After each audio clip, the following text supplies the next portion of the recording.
The sirens were screaming and the hurricane was hitting, but the real storm was inside my house until a black limo pulled up and changed everything.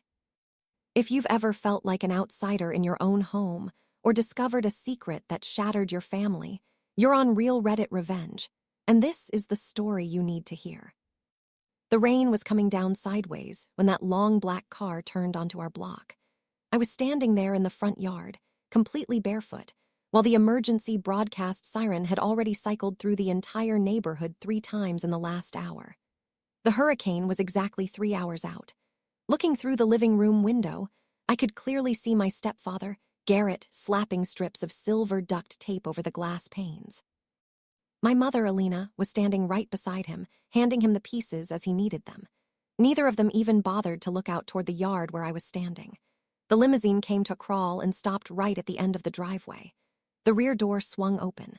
The woman who stepped out into the wind was 73 years old and was worth more money than every single person on this street put together. She looked directly at me. She looked at the house. She said one word. Welcome back to Real Reddit Revenge. If you are new to the channel, we share stories about family dynamics, setting boundaries, and those quiet moments that end up changing everything. Drop a comment below, hit that subscribe button, and let us get right into it. The very first Sunday that Garrett moved into our house, the sky was so incredibly clear it looked like a painting. I was 12 years old at the time, sitting at the kitchen table with a tall glass of orange juice while my mother scrambled eggs on the stove and hummed a melody I did not recognize. My father, Thomas, had been dead for exactly 14 months. The house still smelled just like him in the mornings, when the hallway held onto the warmth from the night, and the wood floors released whatever they had been keeping inside. Sawdust, machine oil, and the faint sweetness of that aftershave he always bought in bulk at the hardware store because it was $3 cheaper than the brand they sold at the pharmacy. Garrett pulled into the driveway in a white pickup truck that had a metal toolbox bolted to the bed. He carried a heavy box of wrenches and a circular saw right through the front door without even knocking once. My mother smiled at him. It was honestly the first time she had smiled in a way that actually reached her eyes since the day of the funeral. And I remember thinking to myself that I should be happy about that. I remember telling myself that was the correct and proper feeling to have. He said he was going to fix the fence. The fence leaned a little bit to the west where my father had been meaning to reset the posts before the ground froze up, but he never got to it. Garrett measured every single thing twice. He dug out the old rotted posts, poured fresh concrete into the holes, waited for it to set, and then bolted the new rails into place. He worked through the entire afternoon. My mother brought him out lemonade in a glass with plenty of ice. I sat on the porch and watched the whole thing because nobody told me not to and nobody told me to come back inside and nobody bothered to ask me what I thought about it. By 4:00, the fence was finished. Garrett stood back and looked at it the way men look at things they have personally fixed, like they have won a one-on-one fight with the universe. Then he opened a fresh can of paint and started rolling it on. White. The fence had always been blue. My father chose that color when I was only 4 years old, the same year he bought the house. He called it Harbor Blue because he said every house on a street like ours needed at least one thing that was different from all the rest. I did not say anything as Garrett painted right over it. I simply finished my juice and went inside and washed my glass and put it in the drying rack. That was the first Sunday. There would eventually be 832 more just like it. Garrett did not yell at people. That was the thing that most people never understood when I tried to explain it to them later on. He did not raise his voice. He did not throw things around. He did not hit anyone. What Garrett did was much quieter than all of that, and it worked a lot better. He rearranged the entire house one room at a time. The photographs of my father came down from the hallway walls within the very first month. Not all at once, though. One frame disappeared on a Tuesday, another one on a Thursday. By the time December rolled around, the only picture of my dad left in the house was a tiny wallet-sized photo I kept hidden in the back of my sock drawer, pressed between 2 pieces of cardboard I cut from a cereal box. Garrett changed the home phone number and told my mother it was because of annoying telemarketers. My grandmother, Beatrice, called the old number for 3 weeks straight before she realized it had been disconnected. By then, Garrett had told me she did not want to talk to me anymore. He said it very plainly, the same way you say the grass needs mowing. Your grandmother is just busy with her own life now, Leo. Do not take it personal. He opened the mail before anyone else was allowed to touch it. Every single envelope that came through the front door slot went through Garrett's hands first. He sorted it at the kitchen counter with a butter knife, slicing each one open, reading the contents, then leaving the ones he decided were appropriate in a small stack by the phone. I did not know back then what he was looking for. I would not understand that for 16 more years. He decided which school I would attend, which friends were considered acceptable, and what time I had to be home. My mother stood beside every single decision like a woman holding an umbrella for someone else in the pouring rain. When I asked her why, she said the exact same thing every time. Garrett just wants what is best for this family. I learned eventually not to argue. Arguing cost me energy I did not have and changed absolutely nothing I could measure. Instead, I saved things. I kept my father's pocket watch in the bottom drawer of my bedroom dresser.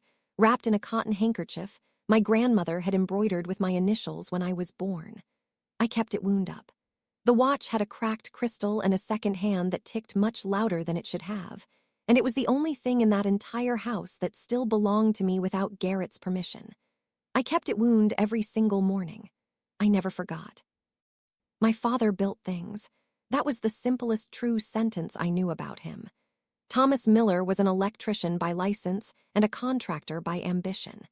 And the year I turned 4, he bought the house on Maple Ridge Drive with money he had been saving since he was 19 years old. My grandmother told me that once many years later. She said he walked her through the front door and pointed at the ceiling where the plaster was peeling and the light fixture was hanging by just one wire and said, "I can fix everything in here." And he did. He built the back bedroom himself. It took him 3 full weekends and a Monday he called in sick for, and when it was done, he carried me down the hallway on his shoulders and opened the door and said, "This one is yours, Leo." The room had a big window that looked out over the garden, and in the mornings the sun came in at a low angle that turned the walls gold. He had sanded the floor by hand because the rental sander left marks he did not like. After Garrett moved in, that room became storage. My things went into the smaller room across the hall, and Garrett filled the back bedroom with heavy tool boxes and paint cans and a portable table saw he never once plugged in. The window that faced the garden stayed closed. The sun still came in, but it lit up cardboard boxes instead of a bed. My grandmother used to visit every Sunday. She brought almond cake from the bakery on Route 9 and sat on the front porch and told me stories about her business. She had started with a laundromat in 1979 and turned it into something else and then something else after that. She taught me how to count change, how to read a business invoice, and how to check that the numbers on a contract match the numbers someone told you out loud. "People lie with their mouths," she said once. "They almost never lie with their receipts." One Sunday she did not come. I was 14. My mother said she was busy. The next Sunday she was busy again. The Sunday after that I stopped asking. I did not see my grandmother again for 14 years. Not until the night the hurricane came and a black limousine turned onto our street, and a woman who had been waiting since I was a child stepped out into the rain and said one word about the house my father built. I found the bank statements on a Wednesday afternoon in March. 4 months before the hurricane hit, I had come home early from the lab because the autoclave was down and my supervisor sent me home at 2:00. Garrett was at his buddy's shop across town. My mother was at the grocery store. The house was quiet in the way it only ever was when Garrett was not in it, which was a specific kind of quiet that had space in it. I went into the back bedroom, the storage room, because I needed my old certification folder. The community college had asked for a copy of my original transcripts, and I was almost certain I had filed them in the plastic bin my mother gave me when I turned 18. The bin was under a stack of Garrett's boxes, so I moved them one at a time. And the third box, a shoe box with no lid, was full of envelopes. They were from a life insurance company. My father's name was on every single one. I sat down on the floor between the paint cans and read them. The policy had been set up when I was 2 years old, a term life policy that converted to a permanent fund after my father died. The beneficiary was listed as me, Leo Miller, to be accessed at age 25. I was 28. I had never been contacted. I had never signed anything. The statements told the rest of the story. Withdrawals had been made starting when I was 23, 2 years before I was even supposed to receive the funds. The total was $83,400. The authorized signer was Garrett Vance under a power of attorney document executed by Elena Miller Vance. My mother had signed over my father's insurance money to my stepfather. I read the statement twice, then a third time. My hands shook, but not from the cold. It was not the money. $83,000 was a tremendous amount of money to me, but the shaking was not about that. It was about the signatures. It was about my mother's handwriting on a legal form that gave Garrett permission to take what my father had left for me, and the fact that in all the years since, neither of them had said a single word. I folded the statements and put them in my jacket pocket. I put the shoe box back under the other boxes. I replaced the bins. I closed the door. I went to the kitchen and made a sandwich and ate it standing up. I did not say anything to anyone that night. I waited. The hurricane was named Marin. She had been a Category 2 when she crossed the outer islands, and by the time she turned northwest toward the coast, she was a 4. The Weather Service issued a mandatory evacuation for the barrier islands and a voluntary evacuation for our part of the county, which meant that people with somewhere to go were already gone, and people without somewhere to go were boarding their windows and hopping. Garrett did not want to leave. He said the house had survived every storm since it was built, which was true because my father had built it to code, and then some. Garrett said evacuating was for people who panicked, and he was not a man who panicked. What he did not say, and what I understood by then, was that Garrett did not want to leave because the house was the only thing that made him feel like he was in charge of something. His contracting business had closed 8 years ago. His truck was financed. His name was not on the mortgage because there was no mortgage, just a trust he did not know about. The house was all Garrett had, and he held onto it the way a man holds onto a steering wheel in a skid. We sat down for dinner at 6:15. Meatloaf, canned corn, and iced tea. The television was on behind us, the weather map cycling through projections in red and orange. My mother ate quickly. Garrett ate slowly. I set my fork down. "Garrett," I said, "I found the statements from my father's life insurance. $83,000. Where did it go?" He stopped chewing. 3 seconds passed. He set his fork on the edge of his plate and the tines made a small, bright sound against the ceramic. "That money went to this house," he said. "To the roof, the plumbing, the yard, keeping you warm, keeping you fed. You owe this house, Leo." "It was my father's money," I said. "For me." Garrett pushed his chair back. My mother stood up at the same moment like she had been waiting for a signal. Garrett pointed at the front door. "Get out," he said. "When you remember your manners, you can come back in." I looked at my mother. She looked at the floor. I walked to the front door. I stepped outside. Behind me, I heard the deadbolt turn, then the chain, then the sound of my mother's footsteps walking back to the kitchen. The rain was warm, then it was not. I stood in the yard for 11 minutes before I started walking.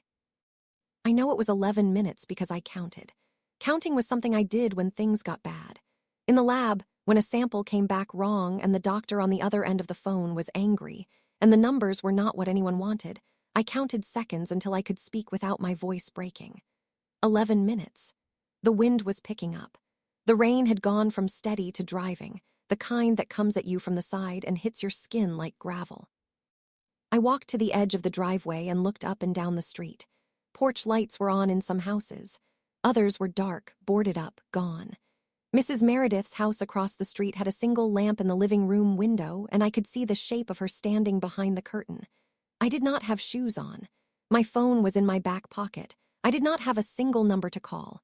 My mother was inside. Garrett was inside. My coworkers were just acquaintances. Definitely not the inner circle of people you call when you are standing in the pouring rain during a major hurricane with no shoes on and absolutely no plan for what comes next. I had been building toward a real exit strategy and moving out for 8 months, stashing deposit money in a private savings account Garrett did not know existed, a studio apartment I had already toured twice, but I simply was not there yet. I was still 4 months away from being free, and Garrett had just moved the deadline up on me by sliding the deadbolt shut. Then the headlights turned onto Maple Ridge Drive. The car was long and black and moved very slowly, the way expensive things move. It stopped at the very end of the driveway. The engine did not cut off. The rear passenger door opened from the inside, and a woman stepped out into the rain like the rain was someone else's problem. She was 73 years old. She wore a long raincoat buttoned all the way up to the collar and flat shoes that looked like they had been chosen for exactly this kind of soggy ground. Her hair was silver and pinned up and the rain hit her face, and she did not blink even once. She looked at me standing barefoot in the grass. She looked at the house, at the windows where the duct tape caught the light, at the sealed front door, at the driveway where no one had come out to check on my well-being. She said, "Demolish." The driver came around with a large umbrella. He held it over me, not over her. She waved me toward the car. I got in. She got in after me. The door closed. Inside the car, it was warm and smelled like expensive leather and something very clean, like linen in a high-end hotel. My grandmother reached into the pocket of her raincoat and pulled out a handkerchief and handed it to me without saying a word. I pressed it to my face. It smelled like almond cake. In the other pocket, I saw the corner of a thick yellow envelope. I did not ask about it. "I have waited 14 years, she said very quietly, "to be allowed to come anywhere near you." The hotel was only 15 minutes away from our street, but it felt like it was in a completely different country. Beatrice had booked a suite on the 7th floor 2 days before the storm ever made landfall, which I learned much later was the exact day the National Weather Service upgraded Marin to Category 4. My grandmother did not guess about the weather. She read the exact same data everyone else read. She just believed it sooner. The room had 2 beds, a sitting area, and a view of the coastline that was now just a wall of black water and sideways rain. The building was made of concrete and steel, built in the 80s by a developer my grandmother had competed against and eventually outlasted. She told me that while I was standing in the bathroom doorway toweling off my hair. "Vince built this hotel in 1984. She said concrete core hurricane straps on every joist. He knew what he was doing with structures. He just did not know what he was doing with his money. There were dry clothes waiting on the bed in my exact size. A pair of jeans, a gray pullover, thick socks, slip-on shoes from a brand I recognized but had never been able to afford. She had packed them before she ever came to find me. I sat on the edge of the bed in the dry clothes and held a cup of tea she had made from a kettle on the counter. The wind outside sounded like a freight train running on a track that was not quite level. The windows flexed, but they held. "How did you know I was outside?" I asked. "Meredith called me. She said, Meredith Payne. She lives across the street from you. She was a friend of your father's. She has been a friend of mine for even longer than that. You kept in touch with her. I kept in touch with everyone on that street who would talk to me. Garrett changed your phone number 3 times. He returned every single letter I sent through my attorney. He told you I did not want to see you. Meredith told me you believed him." I set the tea down. I did believe him. I know. "For 14 years. I know that too." She folded her hands in her lap. Outside, the hurricane was officially making landfall. The lights flickered once and held. My grandmother sat in the chair across from me like she was waiting for something she had been waiting for a very long time. "There is something else you need to know about that house," she said. "Thomas bought the house in 1998, the year you were born. He paid for it with money my grandmother had loaned him, not given him. My grandmother did not give money. She loaned it with strict terms, and she kept records, and the records were filed with an attorney in a town 40 minutes away from ours because she did not trust anyone local not to talk. The house was placed in a trust, the Miller Family Trust, established by Beatrice Miller in 1997, 1 year before Thomas used the funds to purchase the property. The trust held the title. My father was the beneficiary during his lifetime. If he died, the beneficiary became me, Leo. Elena was given a life estate. My grandmother explained, her voice as even as a line drawn with a ruler. She could live in the house. She could not sell it. She could not transfer it. She could not borrow against it. These were the terms. Did she know? She signed the agreement before the wedding. Whether she actually read it is not something I can answer. And Garrett has never seen the document. Garrett believes Elena owns the house because Elena told him she owns the house. And Garrett has never been the kind of man who checks paperwork he does not like. I sat in silence for a full minute. Outside, the hurricane screamed against the building like something alive and furious. Lightning split the sky, and for 1 second the whole room was bright white and shadowless. "When you said demolish," I said slowly. "What did you mean?" My grandmother leaned forward. Her hands were still folded. "I meant I will take back what belongs to this family. The house is trust property. Garrett has no legal claim. Elena's life estate is conditional on not causing harm to the beneficiary. She locked you outside during a Category 4 hurricane. The condition has been violated." She paused. "And if they refuse to leave, I will have the structure demolished and rebuilt." "I have demolished and rebuilt things my entire life, Leo. It is what I do." She said it the way she said everything, like the words had been measured before they were spoken, and she had decided they were exactly the right weight. "I will not ask your permission," she added, "but I would like your participation." I picked up the tea. It had gone cold. I drank it anyway. "Yes," I said. "I need to pause here for a second. If you have ever sat across from someone who told you the truth that no one else would say, the kind of truth that rearranges the furniture in your head, then you know what that silence feels like. If this story is hitting close, drop a comment. Tell me, and if you have not already, please subscribe. We are just getting started." The storm passed by 3 in the morning. I know because I was awake.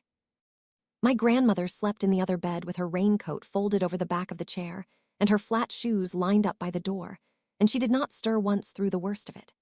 I asked her the next morning how she slept through a Category 4 hurricane.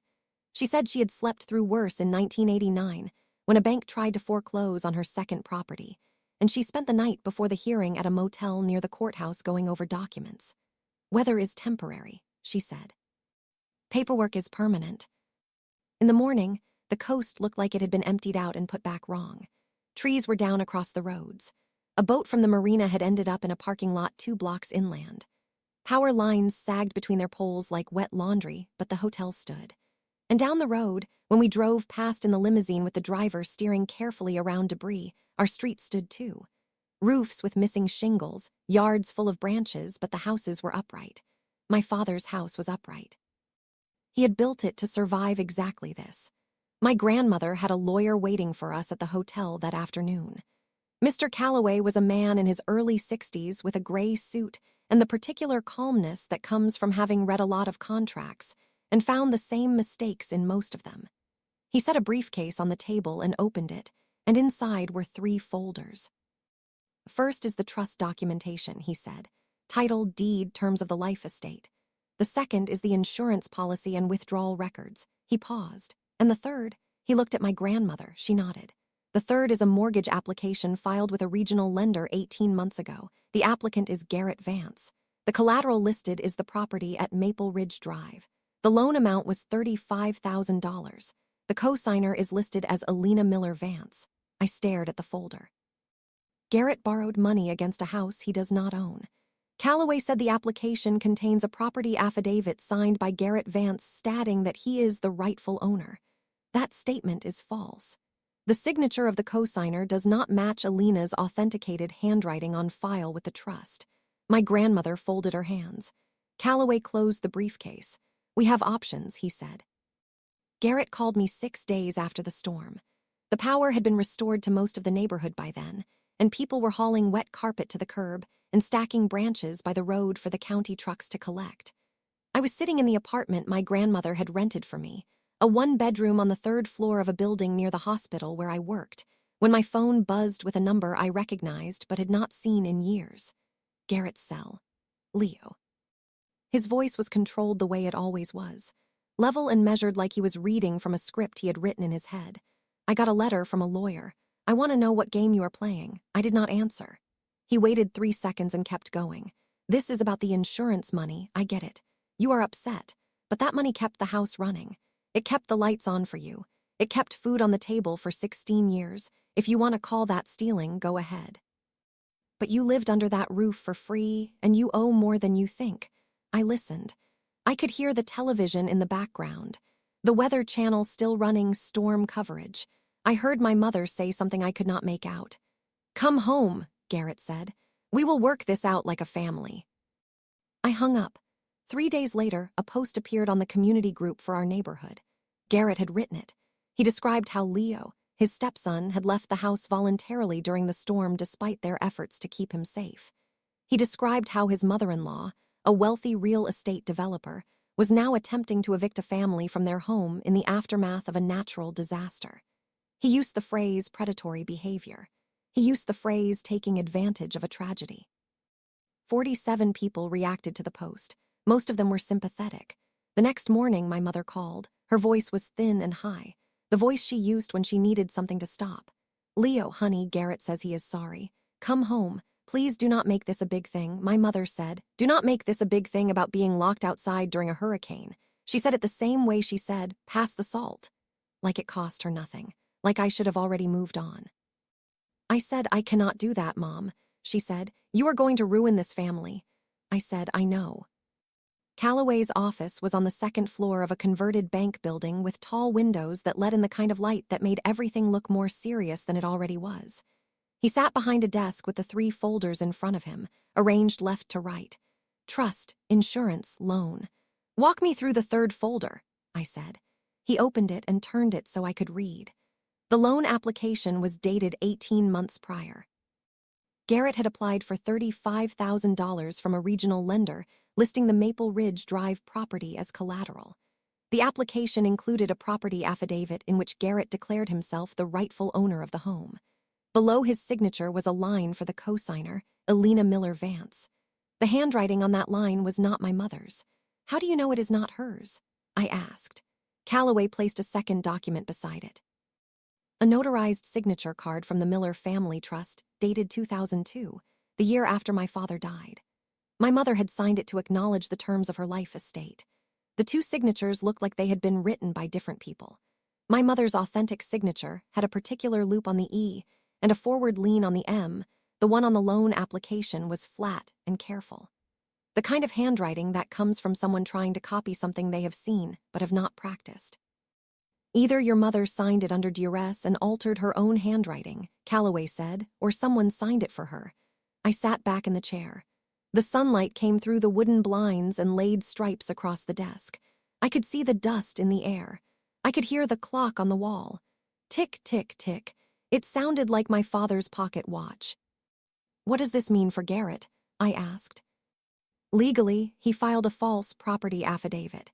He used an asset he does not own as collateral for a personal loan, and the cosigner's signature may be forged.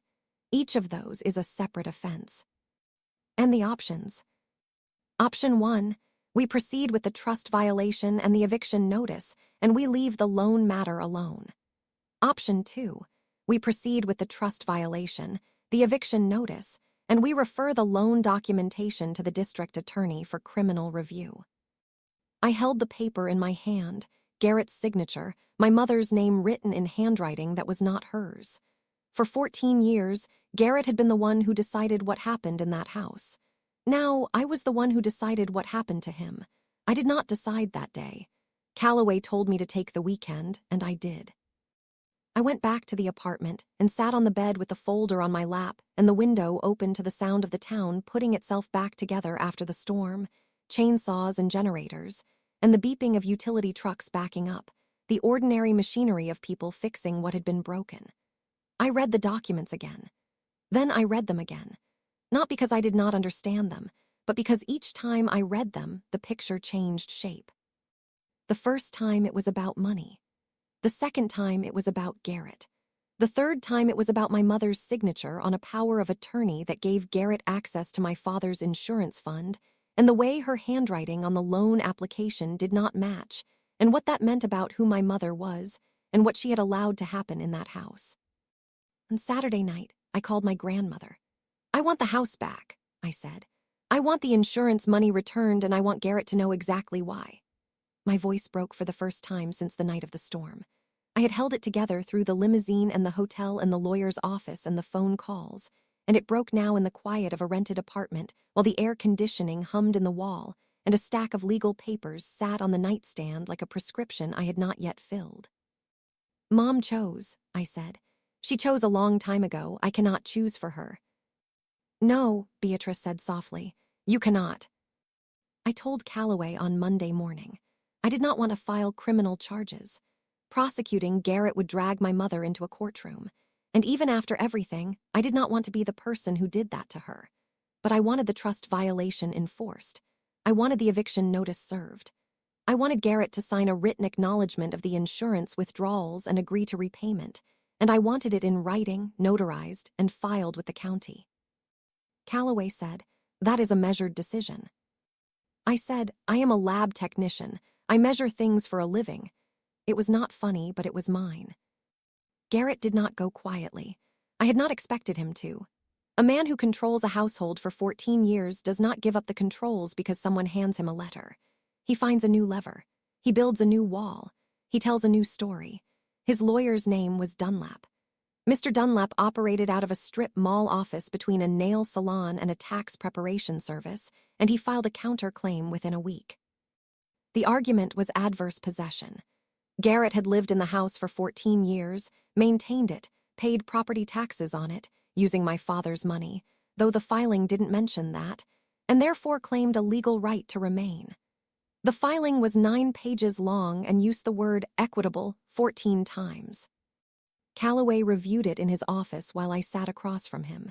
He took off his reading glasses and set them on the desk.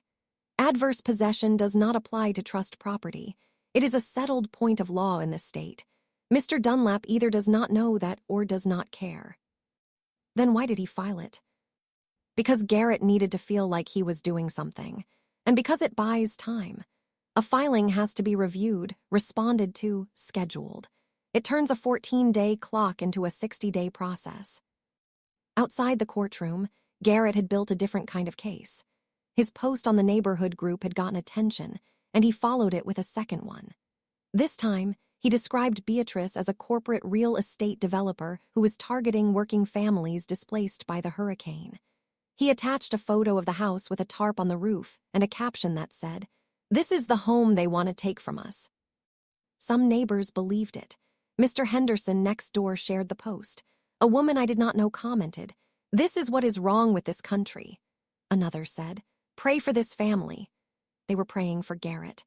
They were praying for the man who had locked me out in a hurricane and stolen my father's insurance money and borrowed against a house he did not own. I sat in my apartment that night with my phone on the table and the notification light blinking like a small orange heartbeat. I did not open the app. I did not read the comments. I turned the phone face down and went to bed. Garrett had always been good at building a story. He had built one about me for 14 years. Now he was building one for the whole town. The first time someone said it to my face was at the grocery store. Mrs. Harris had lived on Maple Ridge Drive for 20 years. She was in her late 60s, retired from the school district, and she had known my father. She stopped me in the cereal aisle with her cart blocking half the row and her reading glasses pushed up on top of her head. "Leo," she said, and her tone was the tone people use when they are about to say something they believe is kind. "I heard what is happening with the house. Garrett is a good man. He fixed my lawn mower twice. He helped me move my refrigerator when the dolly broke. I think you should reconsider." I looked at her. I thought about saying everything. I thought about the insurance statements and the forged loan and the night I stood in the rain while Garrett taped duct tape on the windows. I thought about saying all of it right there between the Cheerios and the store-brand granola. Instead, I said, "Thank you, Mrs. Harris." I put a box of cereal in my cart and walked to the register. In the car, I held the steering wheel with both hands and stared at the parking lot. I was the only person sitting in a parked car, trying to remember how to breathe. My grandmother called that evening. I told her about Mrs. Harris. "What people say does not matter," Beatrice said. "What the paperwork says matters." "I know that." "Do you believe it?" "I am working on it." That night, Meredith Payne called, the neighbor across the street who had called my grandmother. Her voice was steady and warm. "I saw everything that night, Leo," she said. "I saw them lock the door. I saw you standing in the yard. I saw the rain getting worse. I called your grandmother because I did not know what else to do, and I have been waiting for someone to ask me about it." "Would you say that again?" I asked. "In front of other people, in front of anyone who asks." "I will," she said. I thanked her and hung up. For the first time in weeks, I felt something that was not anger or grief. It was the feeling of not being alone. My mother, Elena, came to the apartment on a Thursday. I did not know how she found the address.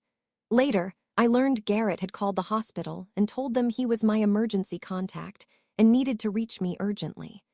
Elena drove around until she recognized my car in the lot. She stood at my door with her purse over one arm and her eyes red. "Can I come in?" she said. I let her in. She sat on the edge of the sofa and did not take off her jacket. I did not sit down. I leaned against the kitchen counter with my arms at my sides. "You do not understand," she said. "If Garrett leaves, I have nothing. I do not have a job. I do not have savings.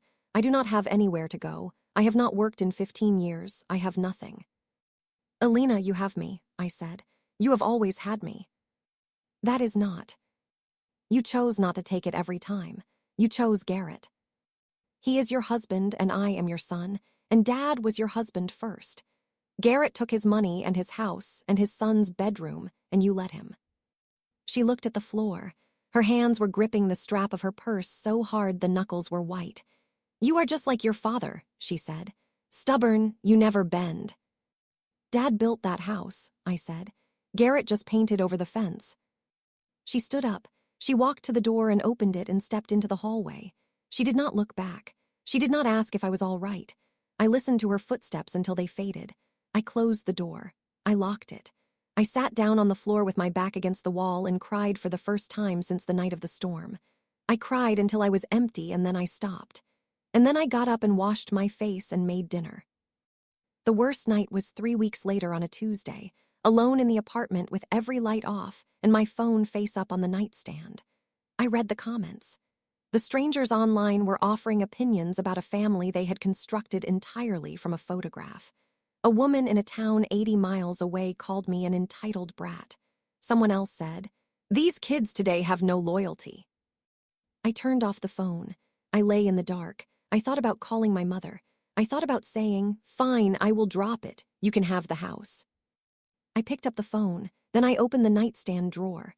My father's pocket watch was there, wrapped in a handkerchief. I unwrapped it and held it in my palm. It was heavier than I remembered. The crystal was still cracked. The second hand still ticked louder than it should have.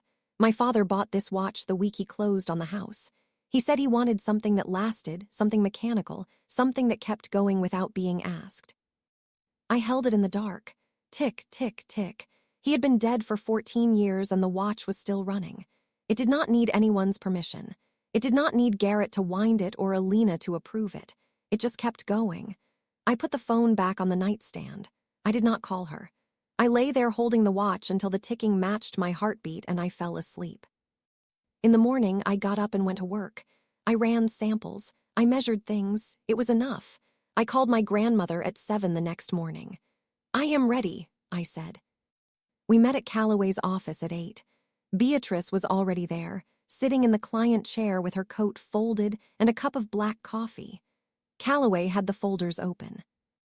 "We built the case the way you build anything that needs to last, one piece at a time.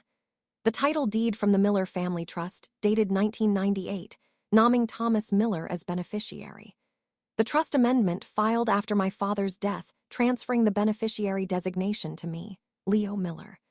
The life estate agreement signed by Elena Miller Vance in 2002 with the conditional clause. It was time to close the door for good.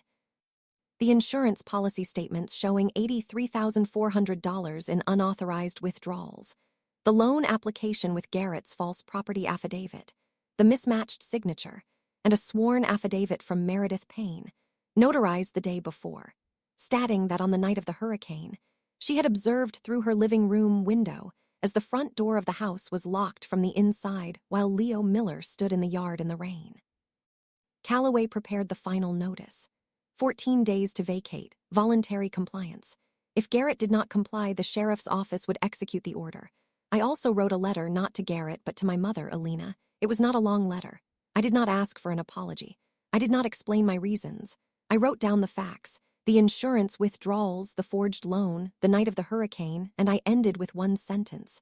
"I'm not writing this so you will be sorry. I am writing this so you will know that I know."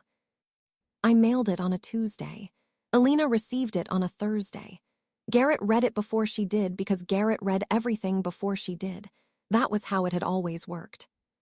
What happened after was not something Garrett had planned for. Garrett drove to the hotel on a Friday afternoon. He had gotten the address from someone in the neighborhood. I never found out who, and he parked his truck in the loading zone and walked through the lobby without stopping at the front desk. He must have looked like a man with a purpose because nobody questioned him until he was already pounding on the door of room 714. My grandmother, Beatrice, opened it. She was wearing a gray cardigan and reading glasses, and she looked at Garrett the way she looked at a contractor who had shown up without his estimate. "You have no right," Garrett said. His voice was louder than I had ever heard it. Garrett was a man who kept his volume low because he believed volume was weakness. But that was the old Garrett, the Garrett who believed he was in control. This Garrett had read my letter and Calloway's notice on the same day, and the control was gone. "I lived in that house for 14 years, he said. "I fixed the roof. I replaced the water heater. I painted every wall. I paid the property taxes. That house is mine." My grandmother stepped aside so he could see the room behind her, the desk, the folders, the yellow envelope she had carried in her raincoat the night of the storm. She reached into her pocket, the same pocket, and took out the envelope. She opened it. Inside was the original title deed, Thomas Miller's name, the date of purchase, the stamp of the Miller Family Trust. She held it out so Garrett could read it. "You paid the property taxes," she said, her voice as steady as a bearing wall, "with money from my son's life insurance policy. You refinanced my property without authorization, and you locked my grandson outside during a Category 4 hurricane because he asked you where the money went." Garrett looked at the deed. I was told later by my grandmother that the color left his face the way water leaves a sponge when you wring it. Slowly, then all at once. "You have 14 days, Beatrice said. "I will not refer the loan documents to the district attorney, but only if you leave." Garrett turned around. He walked out of the room without closing the door. He did not drive home. He drove to the county courthouse and filed an emergency motion to block the eviction. It was the last move he had. The hearing was on a Monday at 10:00 in the morning.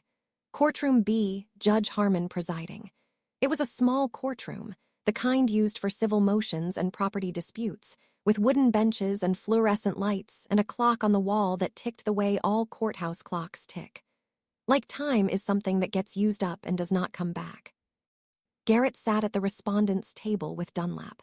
He wore a button-down shirt I recognized, the one he wore to church on the 2 Sundays a year he attended.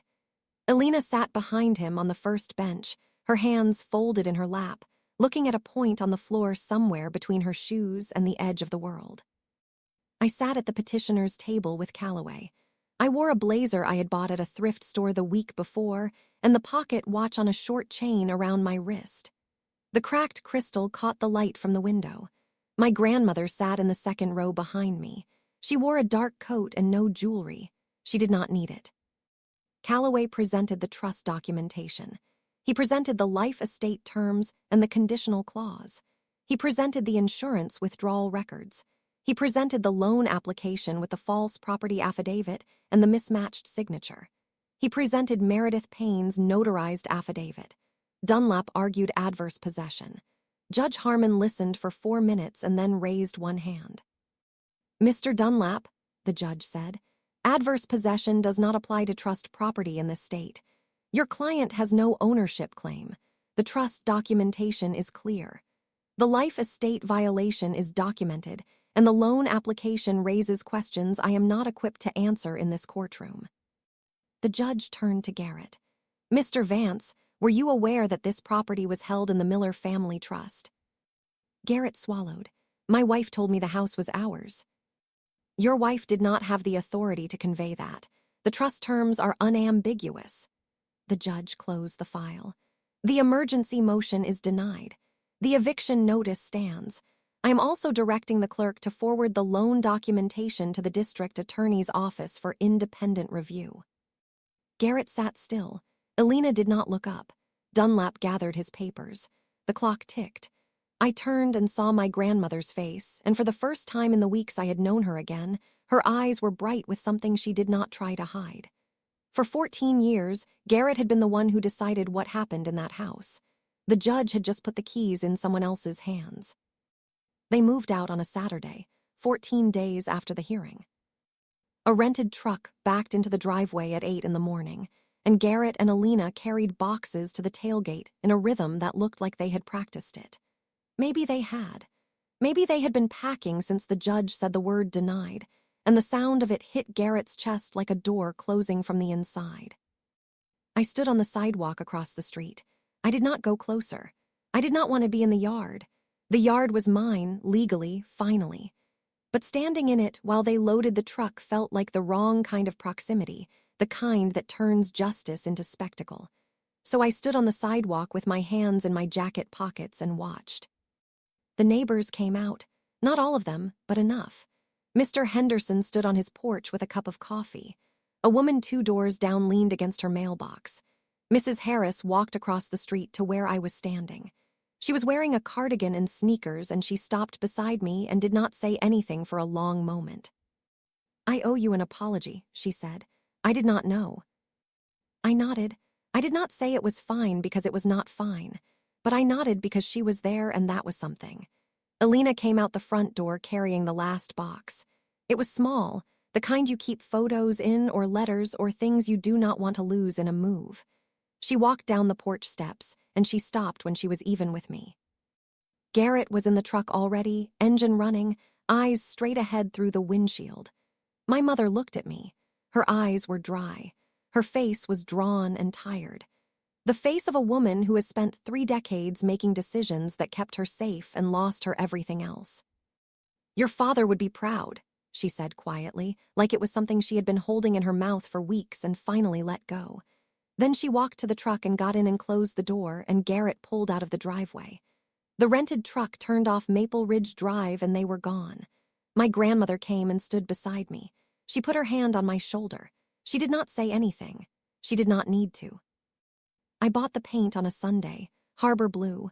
I had to special order it because the hardware store did not carry it in stock, and the man behind the counter said, "You sure about this? Most people go with white or gray." I told him I was sure. He mixed it and put the lid on and said, "It is going to look like the ocean." I said, "That is the idea."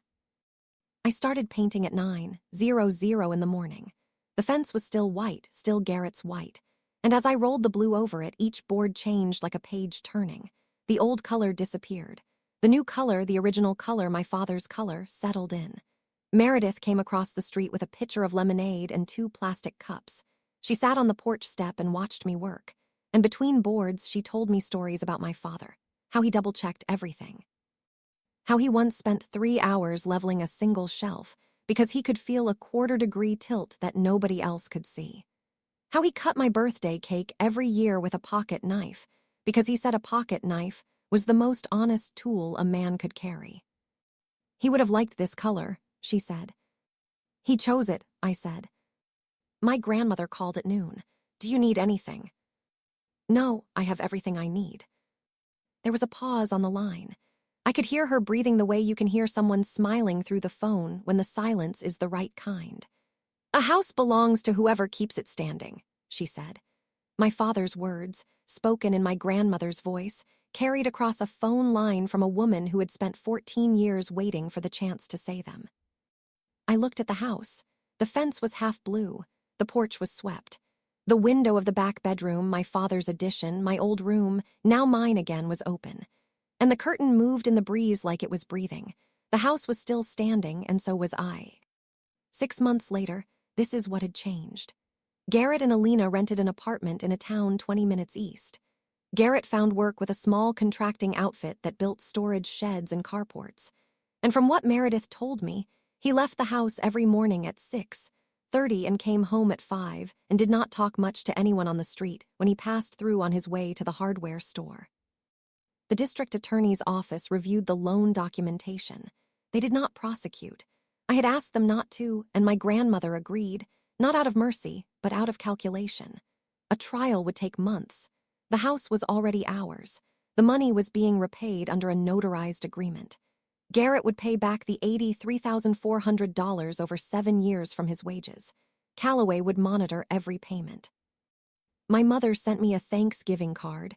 No note inside, just her name, Elena. I put the card on the mantel beside a photograph of my father standing on the porch with a paintbrush in his hand. I did not call her back. I was not ready. I did not know if I would ever be, but I kept the card. I worked at the lab. I paid into the trust. My grandmother had transferred the house to my name through a modified trust document, and I paid a small monthly amount that would eventually equal the original loan my father had taken. It was my grandmother's condition, and I agreed because it felt right to earn the house the way my father had earned it, one payment at a time. Beatrice came over every Sunday. She brought almond cake from the bakery on Route 9, the same one she used to buy when I was a child. She sat on the porch and told me stories about buildings she had bought and sold and demolished and rebuilt. And sometimes she told me stories about my father, and those were the ones I kept the longest. Sunday evening. My grandmother had gone home an hour ago, and the almond cake was in the kitchen wrapped in foil, and the porch light was on. And the street was quiet in the way streets are quiet when the day is done, and people are inside, and the world is not asking anything of anyone. I sat on the porch with my father's pocket watch on the table beside me. The second hand ticked in the dark. The crystal was still cracked. It had been cracked since before I was born, and it would be cracked long after I was gone, and the watch would keep time regardless because that was what it was built to do. The fence was blue again.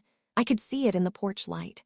The harbor blue my father had chosen 28 years ago, the color that Garrett had painted over and I had painted back. Beyond the fence, the street was dark and still. Mrs. Meredith's living room lamp was on. Somewhere a dog barked once and stopped. My grandmother did not demolish anything. She only took back what had always belonged to this family. The house, the truth, the boy who had been standing outside it. The fence was blue again, the watch kept time, and the house, my father's house, was still standing.